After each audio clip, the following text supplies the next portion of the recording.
Welcome everyone to our 39th episode. This is a space where I want to empower you all to be relationship experts as quickly as possible. My name is Kimia Shahzadi. I'm the founder of Love Story, a matchmaking and love coaching company.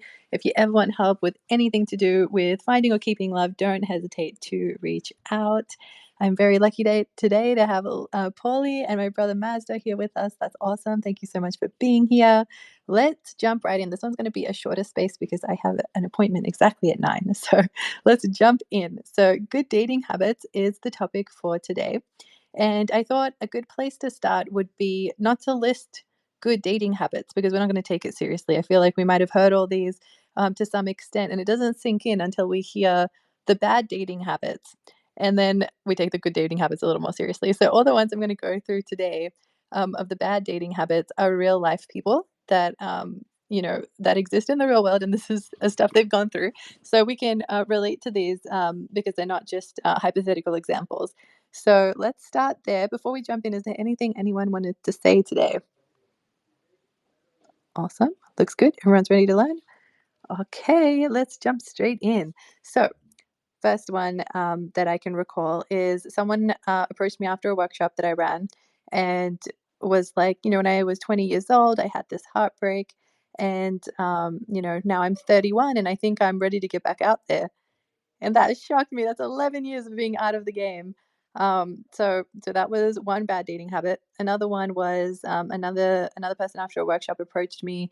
Their age, they were 30 years old, and they were like, after my workshop, they were thinking that they deserve love and should be back out there, and it should, everybody deserves love. So um, shocking that someone would reach that age and not think that they deserve it. I'm so glad that they feel ready to get back out there. So for some reason, a bad dating habit of just not even getting out there because you think you don't deserve it for whatever reason. um, Another one could be another one that happened was, their parent died at the age of when they were 26, and they were really close to their parent, and they reached out to me at the age of 38. And this person's a very beautiful person. They want kids. They are a female, and so that is going to be much harder. But being out of the games from 26 to 38, which is insane. And then the same person, like even like with one setback of one or two setbacks of dating not working out, just saying, okay, I think I need to take another break again. And I don't know how long the next break is going to take, but that's another dating habit that wouldn't be helpful if your goal is to find someone quickly and in a reasonable time to achieve all your goals. Another one is think so for people that are joining in, we're going through bad dating habits, so then we can appreciate the good ones, and these are real life stories that I know of. So another one is thinking they need to be better in a relationship before they're ready to get in one. But if you have the Barbie get better at a relationship, that could be a never ending bar because we're always trying to improve in life. So, and there's so many people that are crappy people in relationships and making it work. And so there's no reason why you can't be in a relationship. Yeah. So let that not hold you back. So people that think they need to be better before they get in. Another one, thinking you need to focus on your career. That may also be never ending. When does that switch over? And then, it's very hard to change what you're doing, and then it's easy to be like, well, I'm never going to find it, and then kind of think, okay, so that's it for me. So I'll just date people and have shallow relationships because that's all that's left, or all the good ones are taken. So there's so many stories we can tell ourselves with that one. Dating profiles. This one was an unexpected one. So people coming up to me wanting advice with their dating profiles on all these dating apps. And something that kind of surprised me, but this happened a few instances, was they'd show me their dating profile, and on there it shows that they want a casual relationship, or they want a casual and a serious relationship. They're open to both, and they're wondering why it's not successful. And it's really, really important what messaging you put out there, because that's essentially your fish net, and you want your fish net to be as good as possible to attract the kind of amazing, high quality fish that you're looking for. So, by saying you want something casual, that's definitely not going to attract someone who wants like a serious relationship, that wants marriage. And then if you put casual and serious, so you're open to both, it sends mixed signals, and you're going to still attract the casual people, not the ones looking for the serious one. So you got to go all in with the serious one if you want to take this stuff like seriously, where you've got both feet in, because most people, they have one foot in, one foot out. and that does not help your chances with dating and finding a really high quality person. So make sure your signaling is super accurate with what you're looking for. Someone this person is an amazing person, very accomplished, and so I was just seeing if they were attracted to someone, and I think it had been a day since I had responded back to them, and that person responded back to me. That amazing person responded back to me saying, "I'm assuming they find me to be the most unattractive, cockroach-like, unkept, undesirable excuse of a man." And I hope nobody describes themselves in that way ever, because especially when they're such an amazing person, and I know them personally, so I can say that. And it just shocked me that someone can say that, even as a way. Maybe they thought it was a joke. I don't care what you think it is. Like, please describe yourselves in more kinder ways than that. That was really, really quite shocking. I couldn't believe I read that. Um, and that also goes to show that you don't know how someone's feeling on the inside about themselves. Um, you know, you would see this person and you would never think they would associate these words with themselves, but they would. So you have no idea what's going on inside for them. Another one, this one's a really common one, where people's bar for a partner is really, really low, like it's on the floor, and they're like, if someone responds to me, like, or likes me back, like that's all it takes, or they unknowingly fall into a relationship because of the law of proximity. And you hear kind of people joke around that if they're living or breathing, like that's where the bar is, or something like that. And it's like the bar is not there, guys. And like, you think I wouldn't have to say that, but I really do, because it's just so common, and we've really lost that. Society is not showing us examples of a happy, lasting relationship. So we're kind of a bit, as a society, lost and not sure if it even exists, but it definitely does. So um, bad dating habits we want to look out for are all of these things. So people that are joining, I know that it says good dating habits, but we are going through all the bad ones so we can learn from the bad dating habits and do the good ones. Um, Another one is you know, this is again another real life story that I cannot believe has happened. Like, beautiful, beautiful girl. So lovely, like the most loyal person. Like, she would like fight for you until the end. And she, fell so hard for this guy. And he was pretty much like, I need to recover from our past relationship. I've moved countries, or I'm travel, established my career.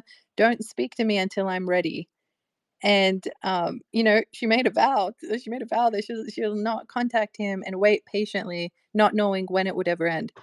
And and any sign of like talking to them would be like breaking her word to this person. And it took a while for me to be able to get through and be like, how long are you willing to wait? What if nothing changed 10 years from now, and we had to work backwards from there? And then she finally addressed it with the guy, and he completely took no accountability. Was like, I don't even remember saying something like that. Like, pretty much, she's crazy, which is awful. Can you believe that? 2 years of her life, like her dating life, just went out the window like that. And she is such a lovely person. And then it took her another year at least to recover from this, to just be open to get out there again. Um, you would never think people go through this, but they do, and it's much more common than we think. So, Polly, I see your hand. Go for it. Yeah, no, I can attest to it. Um, going through a relationship that really went down some dark paths Mm-hmm. and slowly ate away at me. I just turned 37, Mm-hmm. and I still don't feel like I'm ready to get back into dating. You wouldn't think that it would be that hard, but it can really be devastating. Depending on what you go through with another person. Sometimes it's easy to just say, it's safer to be alone. I don't have to worry about my feelings and my spirit being crushed by anyone else. Mm-hmm. It's like that whole, is it better to just be lonely than it is to be heartbroken? Mm-hmm. And I think a lot of people, unfortunately, in this world have to go down that path where they have to figure it out. Yeah. Yeah. And they have done research into this stuff. Thank you so much for honestly sharing. I really, really appreciate you, because I think a lot of people can relate, and nobody is talking about this stuff. Um, and so they looked at people that are single, in a bad relationship, or in a good relationship, and they replicated the study a few times. Like, the last time I looked at it, the results was more consistently that the people that are single are better off, like they're happier than the people that are in a bad relationship. Obviously, the people in a good relationship are the ones that are best off.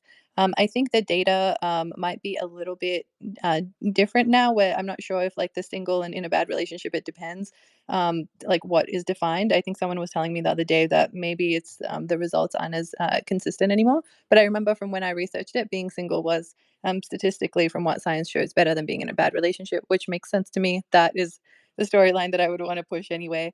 So I think it's you did the right thing for getting out of a toxic relationship. You're definitely better off, you know, not harming yourself in that way.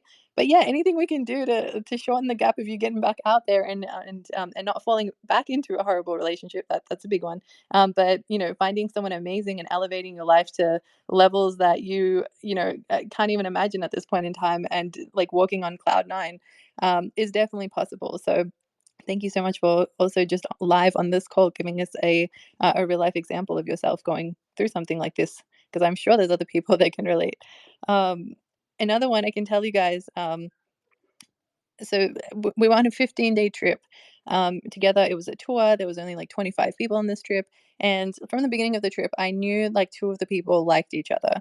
I got like sick immediately on this trip, and I was sick for the first third of the trip. So I was like, oh, for sure, like these people have the skills to talk to each other, communicate. You know, they were both single. They're social. Like, they're talking to people. And then, so 3 days before the end of this 15-day trip, I'm sitting next to one of them, and I'm like, "Hey, like, is there anyone you're attracted to here?" And he's like, "Yeah." And I'm like, "Awesome. Is it this person?" And he's like, "Yeah." And this is all, like, super obvious to me. And, I'm like, "Yeah, like, why are you sitting next to me and not sitting next to her, talking to her and getting to know her more?" And, it was millimeters, and it was, like, overthinking the tiniest things. And so, like, we just, like, established, like, what are the things holding you back? Like, one of the things was, like, location. Like, they weren't willing to move to this other place, but wanted the other person to move to them. So they're like, "Yeah, they might not even do that." And then the other concern was, like, "What if my career isn't good enough?" And then they were like, "Can I even do long distance?" I don't know. And then they would just loop like this, and they were millimeters away from going to talk to this person. And then, I understood like what the concerns were, and I was like, "Okay, just give me 5 minutes." And I went and I talked to the girl, clarified these issues weren't issues for her, and she was also attracted to him from the beginning, and literally came back to the guy in 5 minutes and was like, "Green light, everything's addressed. Go have a chat with each other." And they spent like the rest of the tour getting really close, and they're still together to this day and things are going really well. So overthinking and millimeters can really like hold you back from like an amazing person if you don't take them. Especially if you're in the right place at the right time. Like even when all of these things are in your favor, you can still have it slip through your fingers. Another instance, we were on another trip, and I asked like a person, I'm like, "Oh, are you attracted to anyone here?" They responded, "Yes." This person, and I'm like, "Well, this was like the last night," and I'm like, "Why haven't you talked to them yet?"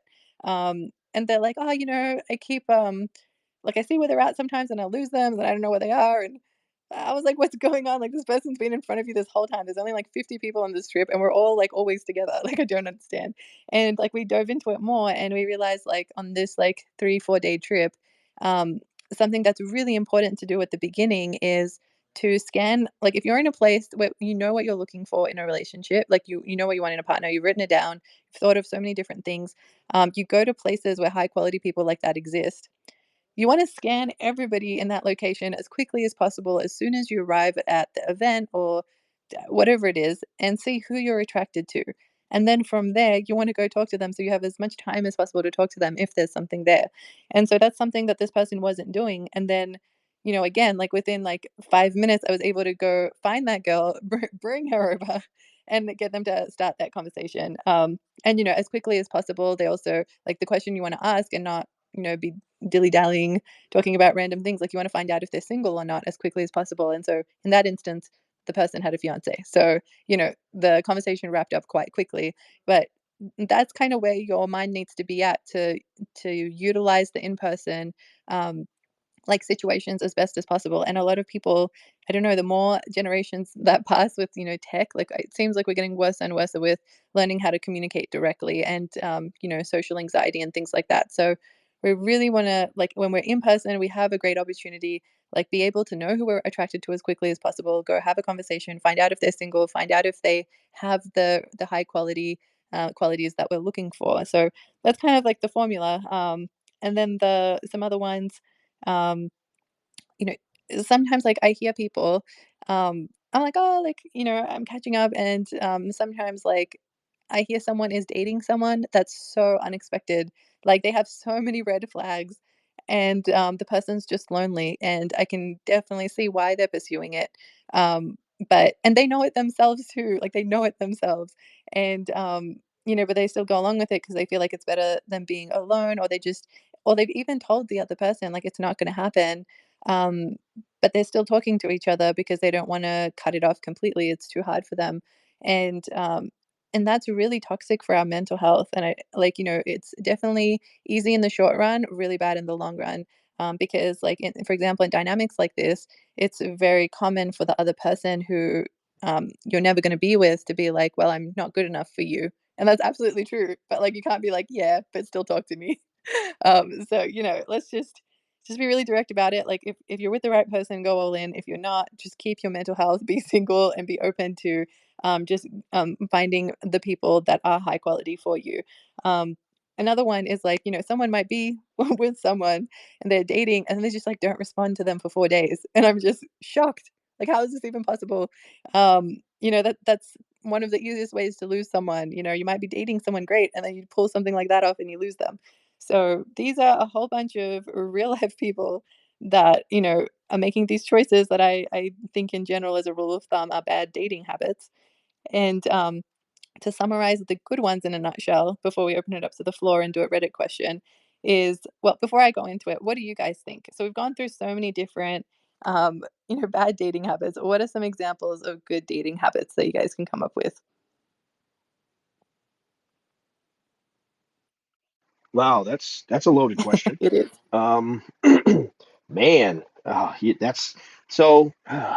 Man, I think like in any relationship, really, I think focusing on respect and appreciation Mhm. are really where it should start, right? I mean, respecting boundaries, respecting desires. A lot of things that you've talked about in the last, God, probably every Yeah. episode, right? Like, trying to, go into a relationship with the desire for both of you to find what it is you're looking for, and taking the other person's feelings really seriously. You know, I don't know. That's such an open-ended question. It's hard to even know where to start. Yeah. But I guess, yeah, just I think respect would be the place that I would want to focus most. Mhm. Making sure that the other person feels like you respect them. And I think that's if you don't respect somebody, it's hard for them to really feel like you love them. Mhm. You know, yeah, I think that's where I would start. Yeah, respect is a really good one because it includes so many things within that. Absolutely. Respect is something we don't want to compromise on when we're looking for a high quality partner. Zali, so you came up, would love to hear what you think. Yeah, no, totally. First of all, love the conversation as per always. I would say one of the biggest things for positive green flags is good communication. I think personally, there's lots of different soulmates out there for different people, and it's all about being able to accept the other person for their flaws and strengths, just like the other person accepts you for their flaws and strengths. But also, when you do have a feeling about something in some kind of way, properly communicating that with your partner, and having a partner that properly communicates when they're feeling sad, upset, all these emotions that are negative. And being able to go through it together and come to a resolution. It may be a little bit of argument, but in some capacity, at least hearing the other person out and having that communication. I think that's kind of the biggest green flag to me.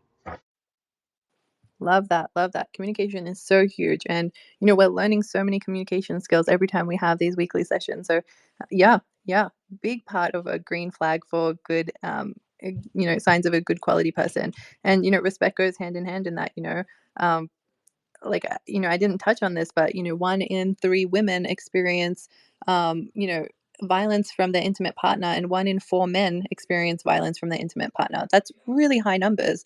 And so that means there's a lack of respect there, um, you know, with arguments or disagreements. And then also, communication is not happening at that level where it escalates to the point where the only way they can feel like they can communicate is through violence. And so, yeah, these are definitely huge stepping stones that we need to prevent these other horrible things happening. And if you've ever been in any sort of, a relationship that's had violence, please know that you deserve so much better. You do not have to go through that, that's not normal. That is not okay. So absolutely, absolutely respect, communication, um, good dating habits. So I want to touch on this in the lens of, let's say, like, where do you even start if you want to have good dating habits? So it's good. We know we need respect with someone that we think is a high quality person, and we know we need someone that can communicate to us. So, as rules of thumb, it's not respect is someone who doesn't attack our character. If they're upset, they attack the behavior that made them upset, and open to finding out why did someone do that and how can we resolve it, and not like screaming at them, yell, throwing things, like hitting them, like these are not respectful actions. And then communication, like we know it's respect, like respectful again, to respond within 24 hours, or when there's an issue we don't just slam a door and not talk to the other person for 3 days. And that's really important to make sure the relationships are healthy. But as a starting point, like if you're single, or you're dating and you're thinking like, how can I level up my dating habits right now from what I'm doing? And obviously, I don't know where your starting points are. It can all be different. But as a really good starting point, if you were going to do this on your own, is to write down as many of your preferences as possible. And it's so key to write it down. Having it in your head is not good enough, because it's not. It can always change. And if you have a crush on someone, it can be turned into exactly what that person is, even though they may not be good for you. Write it down so it becomes more objective, and you can always reflect on it and change it and refine it and make it better. And some people might come with like, oh, I'm okay with everyone, and then kind of limit test yourself in every way by thinking like, are you okay with like 100-year-old man or woman? Like, no, you're not. So like, narrow it down in every way possible of what a high quality person looks like for you. And by doing that alone, if there's no other intervention but you just doing that, your reticular activating system, your RAS, is actually working for you, because it will start show your brain will actually do something really miraculous and start showing you the kind of person that you're looking for much more easily than you would have before. And a really simple way of describing this is, if I want a white Tesla, I start seeing white Teslas everywhere, because my brain is filtering my environment to show me the thing that I want. So, on one end, like I help people with matchmaking and I do a lot of this stuff for them, but sometimes just by doing their preferences, they are more likely to find the person on their own if I don't find someone for them quickly, and as quick enough. And that's because both of these things are working hand in hand. So if you want to do this for absolutely free, just turn on your brain to work for you with exactly what you're looking for, and that will do a lot of the heavy lifting with subconsciously, without you even trying. So keep that in mind. Go for that, and then you kind of want to see where the high quality people are that you're looking for. Like when you get really specific with what you're looking for, where do these people hang out? And so if you're in person, that means you got to jump on those opportunities and make the most of it. Scan the room as quickly as possible, see who you're attracted to, go talk to them, find out if they're single, and then try and find if they have all these other qualities that you're looking for as quickly as possible, to see if they're worth your time going all in. um, Another thing is, like, let's say you're not in person and you want to go on dating apps and things like that. It's really, really important to know what you're up against. Dating apps are not geared to find you lasting relationships, because they actually work as a business by you not finding love. And if you because you keep paying them every month, and so they have no incentive as a business to actually get you a high quality partner, because they will just lose you as a customer base. And I know this firsthand, because when I went to pitch my app for at investors, there was one of the investors had invested in a dating app company, and they were saying that um, if you say what you're claiming, that you can actually match people with high quality people as quickly as possible, then you don't have a viable business, because you'll lose your customers quickly. And that's why it works with dating apps, where they actually don't help you find someone.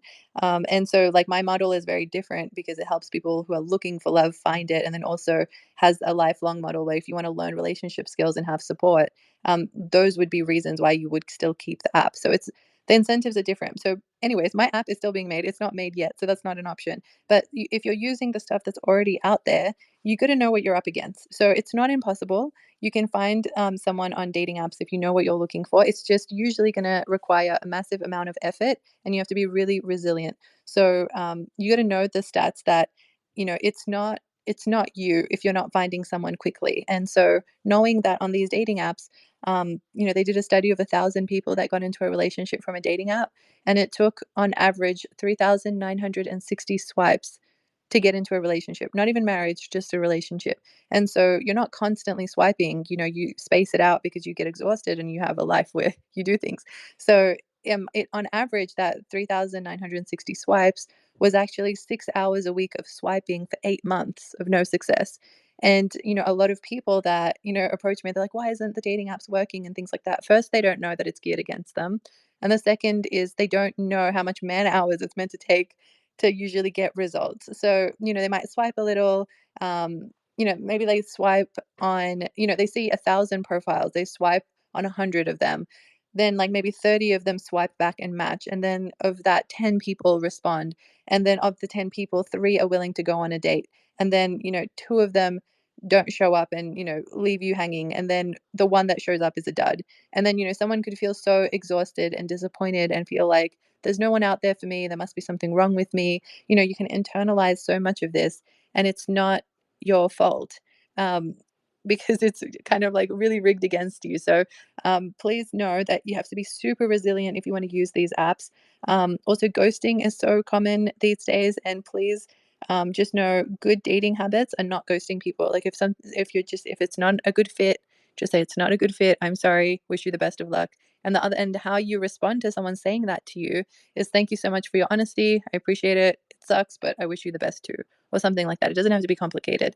And it's really big. And I know this is hard, but rebounding quickly and still knowing what you're looking for, or getting really specific with what you're looking for a high quality person, is really necessary for good, healthy dating habits. Because in one way, like if you're thinking of revenge, like, the finding your happily ever after as quickly as possible and being successful and happy is the best revenge. If that always helps some people. But you can really take so many years or months of your life away by not rebounding quickly. And I don't mean rebound in the sense of just, having sex with someone to get over someone. That's not what I mean. By quickly rebounding, I mean know what you're looking for, know what high quality is, write it down, and go after it looking for something serious. And if you get really lucky and you find it, don't hold yourself back just because you just broke up with someone. Sometimes in your life, you will only have a 10 out of 10 pass you by once. And you have to be able to jump on it no matter what your circumstances when you're single. You want to be able to go all in when someone that great passes you by. So, all of these mindset things are so important to set us up. And, we've gotten to the end part of kind of the good skills, but we got to remember that, the baseline for a lot of people are all the bad dating habits that we touched on earlier. And so there's a lot of growth for us to switch over from bad dating habits to good dating habits. And it's just one step at a time. You don't need to have it all figured out immediately. Just take maybe one piece of something you've learned today and apply it if you're still in the single and dating phase of your life. And this is recorded, so you can always go back and listen to it. We touched on so many different things. Before we jump into a Reddit question, was there anything anyone wanted to come up and say or ask or comment on? Anything at all? All right. Sounds good. Sounds good. Thumbs up. Love it.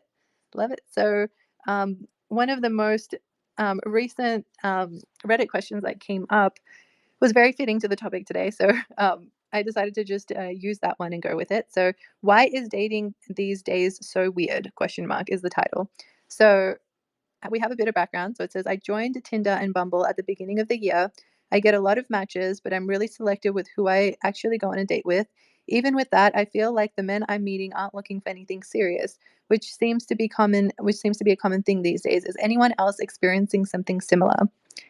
And before I jump into the most answered responses to this, the most upvoted responses, what do we think? If you guys had a friend who asked you this question and this was their experience, what would you say to them? Well, I would ask, are they on Tinder looking for a real relationship? Because that's, I think that's a tough one. Yeah.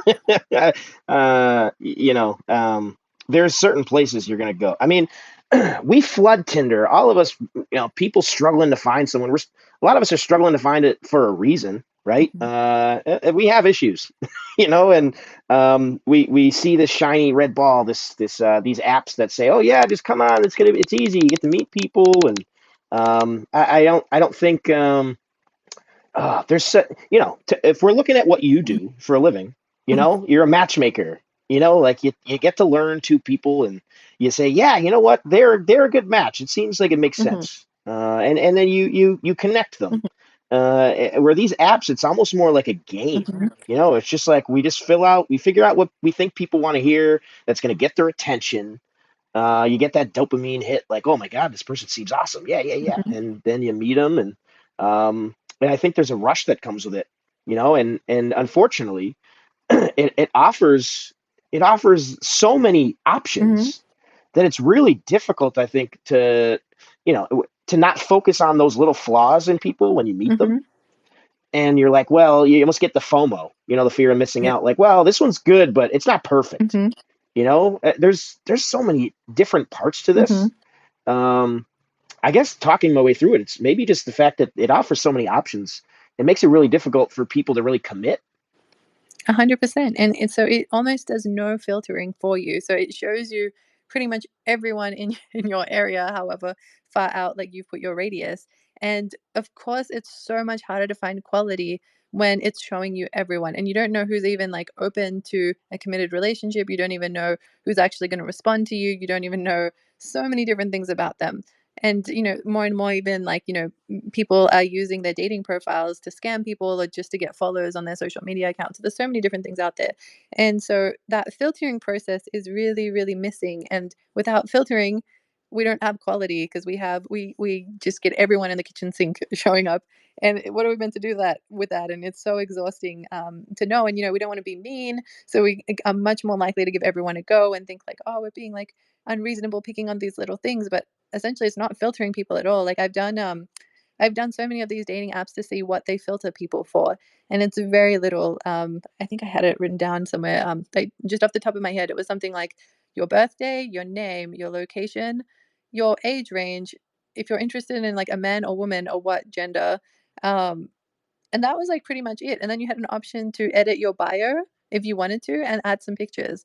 And like that's not going to result in a high quality match, unless you're doing some really hardcore like swiping and like looking for like super key indicators that are going to stand out to you. And that's why like if you want to do something different to really stand out on these dating apps and maybe attract people that are actually looking for something serious, is to put on your profile something so blatantly like true and out there, like I am looking to get married in the next 2 years, like something where you can be like, okay, this person seems like they are looking for a serious relationship. Maybe they'll be different. Like you need something to stand out from like everybody who's just trying to be like everyone else. And everyone's secretly looking for love, but like who's you got to stand out so you can show that your quality in a sea of people that are just like being shown to everyone. So yeah, it takes a lot. So let's see. Oh, I see another request to speak. Let me quickly bring you up. Welcome, E. Was there anything you'd like to say on this topic? Yeah, Oh, yeah. Hey, E, what's up, what's up, buddy? Holly? Hey, I was gonna say, you guys are talking about like almost like the signs to show like that the people are actually like real deal, that they really want a relationship. They don't just want to just hook up. Mm-hmm. I'm, me, I'm not in the situation. I'm not single, so I mean, I've been with my wife for 20 years now. So, Oh. but what I've noticed though is that, and I hate to say it like this, but because it sounds terrible and it gives off the wrong and everything, but when like if I wear my wedding ring, I get more women that are like seem to be more interested in me than if I'm not wearing my wedding ring. Mm-hmm. And I think it's probably just because I think they see it like as an eligible man that's still, I mean, even though they're married, that they're still like, that would be like the a reasonable steal, so to say, like, because it's already like one that's off the market, but that's the kind of man they're looking for. And I hate to say it like that because it sounds terrible, but like being an asshole at the same time, it's weird. The women like go to that shit for some weird reason. Yeah, yeah, and, you would think, like, you'd be safe as a married person, but you can just as likely be hit on still, and so you have to be so strong and, like, aware, at all times, and, some people, and I've heard this as well, like, they think they're married, and then, like, someone, will approach them from the opposite gender, whatever gender that they're attracted to, and they'll have their guards down because 'cause they'll think that, like, "I'm safe, no one's gonna do anything," and then they might find themselves in, tricky, uncomfortable situations that now they have to navigate out of. So it's just, when a toy is taken, like another kid might want the toy now that they didn't before. So definitely got to navigate all these. Polly, I see your hand. Yeah, E. So I actually heard someone try to explain this, and basically their rationale was that when we are in relationships, we feel a certain, I don't know if it's confidence, or we exude a certain a different level of confidence, machismo, charisma, Yes, something, knowing that we're taken, and that makes us more intrinsically attractive to other people. almost like hormone Um, different, almost in a way. yeah, I think it functions in the same way. Yeah, it's just when you're in love and you're just walking around, and you got a pep in your step, and you got some charisma about you because you're in love, right? You're happy, and people see that. What you're talking about is a really common thing. Guys, I hear guys talk about that all the time. I couldn't get any chicks till I was taken. It's just I think when we're lonely, it's really easy to be caught up in our emotions and in our loneliness, and we can almost, I think maybe we can seem desperate, And the or women can sense that, I think, in a way, you for know, sure, yeah, there's that whole feminine intuition thing, right? They're right? like, oh, But desperate. yeah, yeah, exactly. No, but you're spot on. Yeah, it's an interesting phenomenon, but it makes sense when you think about it, right? Like we're all attracted to people with a little more charisma and happiness. You don't want to be around sad people or anxious people all the time, because we pick up on that. We mirror it. People tend to gravitate to certain energies, and you can walk in a room and change the energy of the room depending on what you're doing. So yeah, man, I can only imagine. Feel free to share some of the wealth. I'm just gonna throw All that out right. there, dude. Well, and then being like that, I work at the liquor store, so, and then on top of that, I'm the manager of all the employees, so they see me having them do jobs, and they're coming to me for this work and whatnot. And I don't know. And then the people, they come in and they're feeling a little bit good, not to lie. Some people come, they're feeling a little bit good, and some of them are just, they're sober, but still you see it even more, like they get a little bit of alcohol in them, and their guards are down even more. They're more willing, more, they're willing to like be like, oh, hey, it's just, I've had women tell me it's just a ring, like I'm like, well, it's not just a ring, but that's basically saying their intentions. They're like, I don't care if you're married, let's hook up.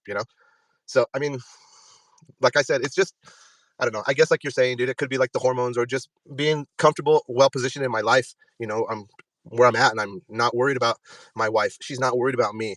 It's, we're in a good place. We've gotten past all that crap. So Out of maybe that's part of it. curiosity, where did you meet your wife? I actually met my wife here in the town where I work at. We live in a real small town in Colorado. Mm. It's, I don't know, maybe 20,000 people at most. Oh, But wow. Was it at the bar or somewhere else? no, actually, her brother was my best friend. And Oh. I didn't know her at the time. I'd known her because, see, so she's like 4.5 years, almost 5 years older than me.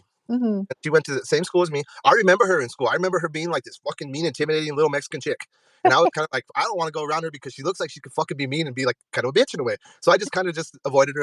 And then it was weird how like later on I ended up being her brother's best friends. We were like best friends. And Mm-hmm. then he introduces us, and then we like hit it off like right off the bat, like instantly. And it was just like, I don't know. Just we never backed down after that. And it just always went. And for the longest time, she got done dirty in her relationship. I got done dirty in my previous relationship. So we kind of just got together with the thing of that we weren't going to get married. We were just going to stay together, and as long as it works, it works. It doesn't have to have the paperwork and the piece of paper, the ring and all the whatnot. And then after it worked long enough, and she was like, she was, you could tell that she was like hesitant in her voice, that she really actually wanted to get married, but she just didn't say. And finally, I was like, look, I can't not be that way with you. If times pass, times are changed. You're not my ex. I'm not your ex. And if you want to get married and all the whatnot, we could get married. And it was because I was sworn off. I'm like, I'm never getting married. So did she. And then we ended up getting married. What, about 7 years ago? We've been together 20 years. So it's all been all good.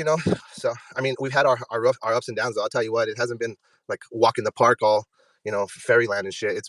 We've had our moments. There's times now that you can tell that she hates my guts at the moment, and then 2 hours later we're just fine. Like no big deal, and it wasn't even like there's no hard feelings. I understand it because there's times I'm that way with her. She'll just the way she acts or mouths off back to me from something that I say stupid or something.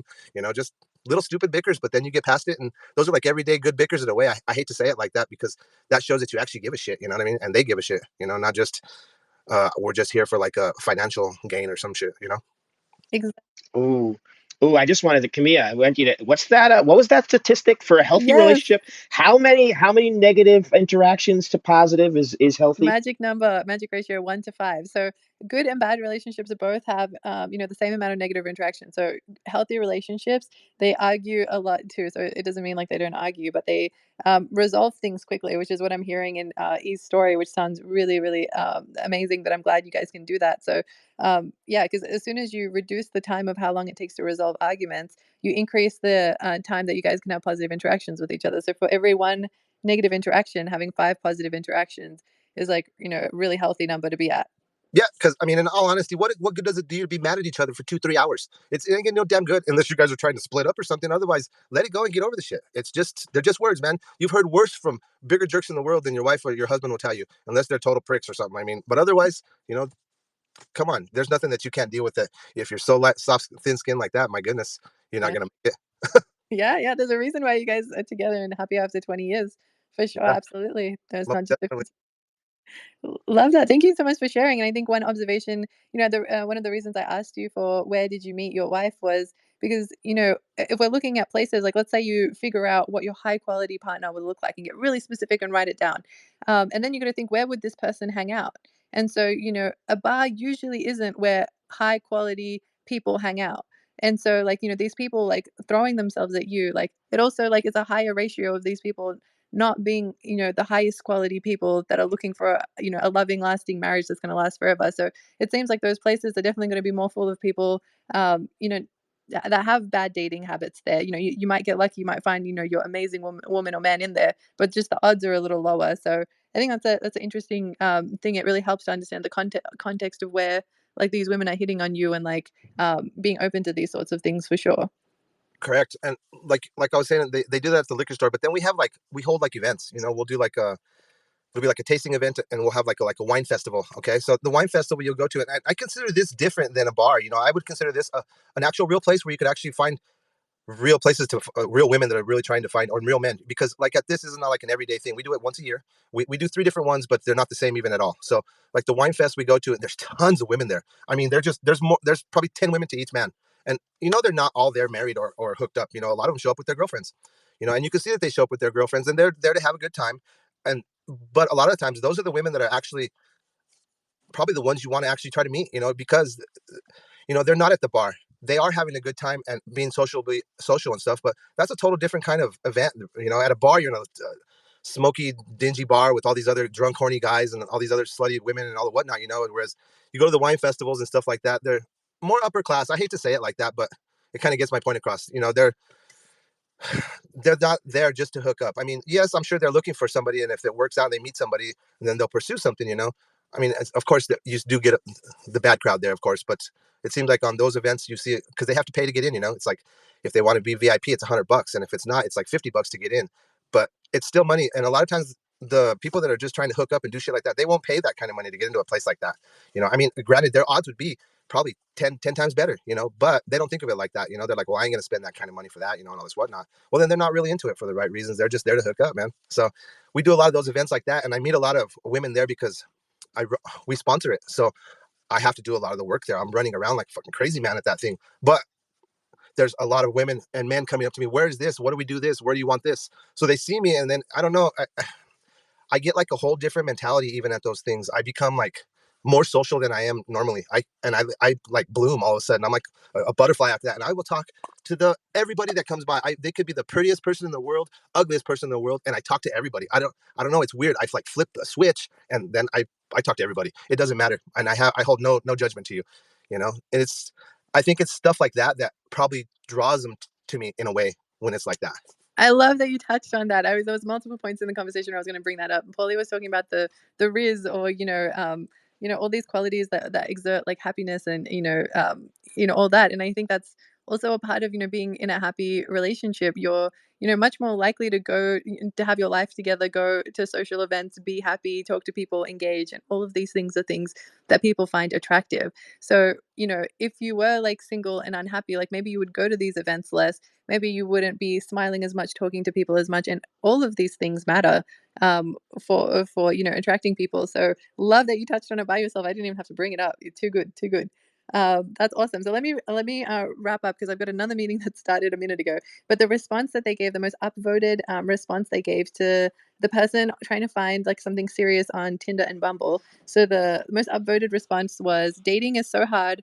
I'm having the exact same problems. I guess it's the dispensable and replaceable age we live in, which quite frankly sucks balls," was one. And then the next highest upvoted response was, "I think the problem is that you are using an app to find a serious relationship. I'm not saying that it can't happen. I'm saying that's rare. My recommendation is that if you want a real relationship, go out and meet people in real places with real lives. If you're into yoga or trekking, book reading or video games, whatever you're into, go to a place where like-minded people go and meet them there. In Tinder and any other app, you're going to find people who can't form relationships anywhere else." So, they're trying to push you in the direction of like, take advantage of your real life moments where high quality people hang out, which is exactly the topic that we got to in the end, which I love that. And then if you are in the dating apps, that's fine, but just know the odds are stacked against you. You have to really like put in the hours, be super like filtering everybody who's not high quality out and not even feel bad about it, because it's literally a numbers game. These apps don't filter people out for you. You have to get huge sample size numbers in to filter out all of that out for yourself. So it's not easy. It's doable, but not easy. So high quality places in real life, then take advantage of the moments. Try and be your most social, happy version of yourself, so you can use all these great traits. And then yeah. So for right now, I appreciate you guys coming. Thank you so much for getting up and being brave enough to share your stories. That meant so much to me. It always adds so much more value to everyone listening because everyone can relate. And someone else says with different words can hit and resonate with people differently. So I really appreciate everyone that came up. Thank you so much. Thank you for everyone listening. We'll be here same time next week. And have an amazing week, you guys. And I wish you all the love lives of your dreams. Bye, everyone. Most valuable Oh, member, E, calling it. E. Oh my gosh, we forgot to do this. Most valuable floor member, MVFP of the night, definitely goes to E. Thanks guys for letting me up, man. Yeah, absolutely. Thank you so much. Paulo, you have a great night, bro. Yeah. Have a great night. I'll see you in Chud's space. No bed. Let's go. Okay, bye, everyone.